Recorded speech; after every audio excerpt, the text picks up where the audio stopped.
حضرت سیدنا علی المرتضیٰ رضی اللہ تعالی عنہ سے تقوی کے حوالے سے دریافت کیا گیا تو آپ نے بڑی جامع تعریف ارشاد کی.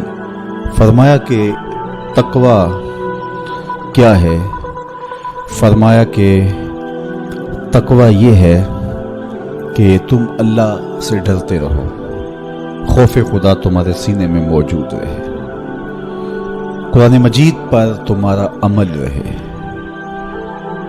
اور تم جو میسر آئے اللہ کی طرف سے اس پر تم قانع ہو، کم پر بھی قناعت تمہارا مزاج ہو. اور چوتھی چیز ارشاد فرمائی کہ تم آخرت کی تیاری میں اپنے آپ کو مصروف رکھو. یہ چار وصف اگر تمہارے اندر موجود ہیں تو تم متقی کہلاؤ گے.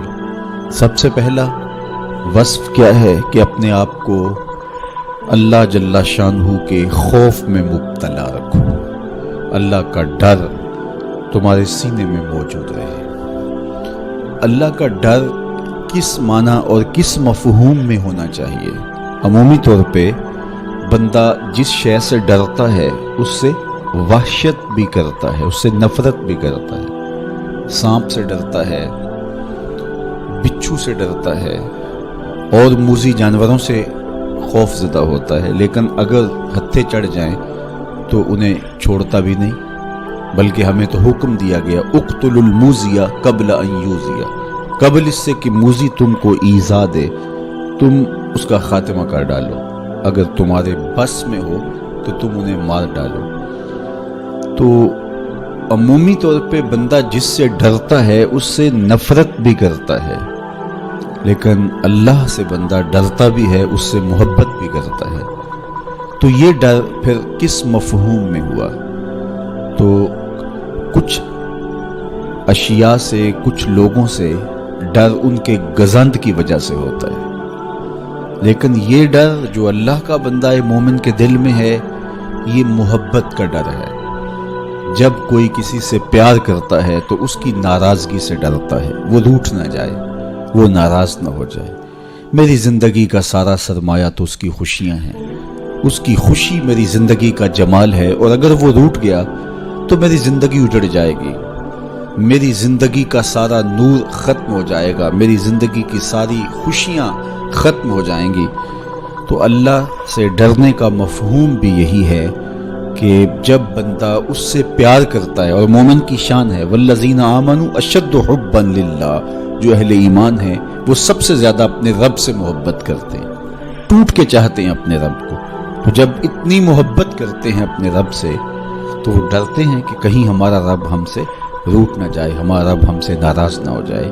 تو یہ احساس جب انسان کے ساتھ ہمیشہ جڑا رہے گا کہ میرا اللہ مجھ سے ناراض نہ ہو جائے، تو پھر اس کی زندگی کتنی خوبصورت ہوگی اور وہ گناہوں سے کیوں نہیں بچ پائے گا.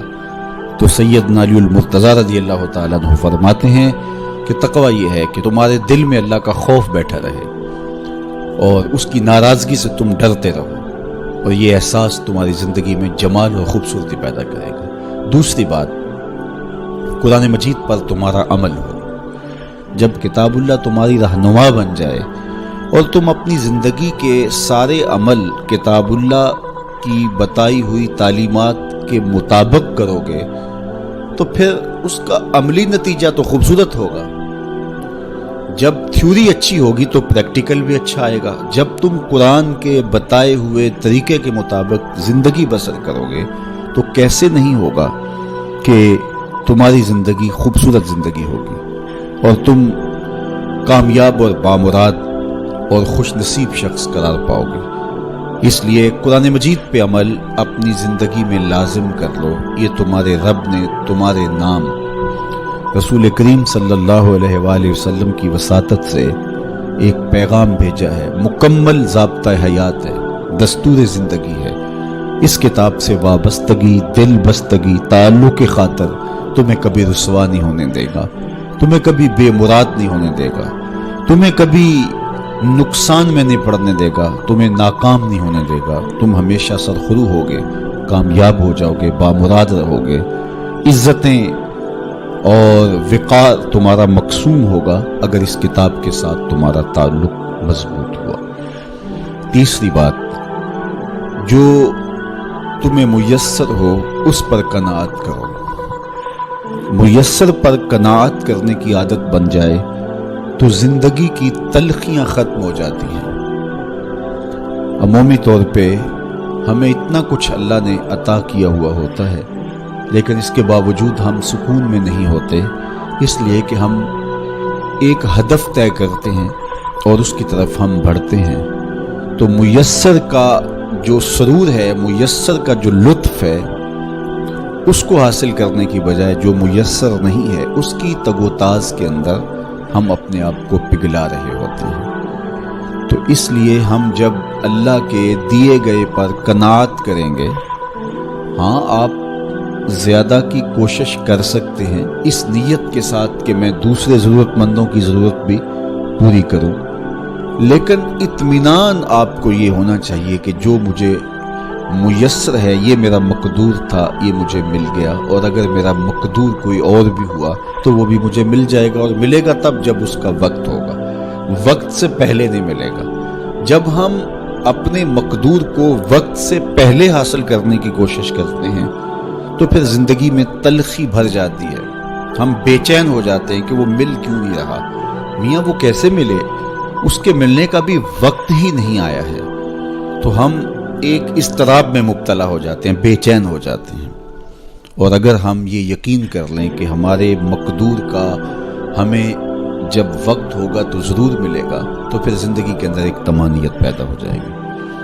تو جو تھوڑا میسر ہے، جو زیادہ میسر ہے، اس پر ہم مطمئن ہونے کی عادت پیدا کر لیں۔ سیدنا علی المرتضیٰ رضی اللہ تعالی عنہ سے ہی مروی حضور کا ایک فرمان ہے، جو اللہ کے دیے گئے تھوڑے رزق پہ راضی ہو گیا، اللہ اس کے تھوڑے عملوں پہ راضی ہو جائے گا۔ تو قناعت کا جوہر نصیب ہو جائے تو پھر زندگی سوکھی بھی ہو جاتی ہے اور تقوی کی دولت بھی نصیب ہو جاتی ہے۔ چوتھی چیز سیدنا علی المرتضیٰ رضی اللہ تعالیٰ عنہ فرماتے ہیں، یہ ہے کہ تم آخرت کی تیاری میں لگے رہو۔ تمہارا جب ہدف وہ ہے کہ میں ایک دن اللہ کے حضور پیش ہونا ہے اور اپنے سارے اعمال کی جواب دہی اور سارے اعمال کا حساب میں نے اس کے حضور پیش کرنا ہے، تو پھر تم پھونک پھونک کے قدم رکھو گے، حزم و احتیاط سے زندگی گزارو گے۔ اور تقوی نام ہی حزم و احتیاط کا ہے، تقوی نام ہی زندگی کو منظم اور مرتب کر کے اللہ کے حکموں کو بجا لانے کا ہے۔ حضرت شیخ احمد شیخ مجدد الفسانی علیہ رحمہ فرماتے ہیں کہ تقوی دو چیزوں سے عبارت ہے، ایک اللہ کے حکموں کو بجا لانا اور ایک اللہ کی منع کردہ چیزوں سے اجتناب کرنا۔ اور بڑی خوبصورت بات آپ نے کی، فرمایا اللہ کے حکموں کو بجا لانا، اس کی اطاعت اور فرما برداری کرنا، یہ تو فرشتے بھی کرتے ہیں اور انسان بھی کرتے ہیں، لیکن وہ چیزیں جو منع کی گئی ہیں ان سے رک جانا تو یہ کام صرف انسانوں کا ہے، چونکہ فرشتوں کے اندر تو یہ چیز ہی موجود نہیں ہے، ان کے اندر خواہشات رکھی ہی نہیں گئی جن سے وہ رک جائیں، آرزویں رکھی ہی نہیں گئی جن سے وہ باز آ جائیں۔ تو وہ تو اللہ کی عبادت کرتے ہیں، ذکر و فکر میں لگے ہیں، طاعت اور فرما برداری میں لگے ہیں، اور ان امور سے رکنے کا ان کا باب ہی نہیں ہے۔ تو یہ حضرت انسان کا کام ہے کہ وہ ان امور سے منع ہو جائے جن امور سے ان کے رب نے انہیں منع کیا ہے۔ تو یہ شے حضرت انسان کو ممتاز کرتی ہے اور تقوی کے حصول کا ذریعہ اور ضامن بنتی ہے۔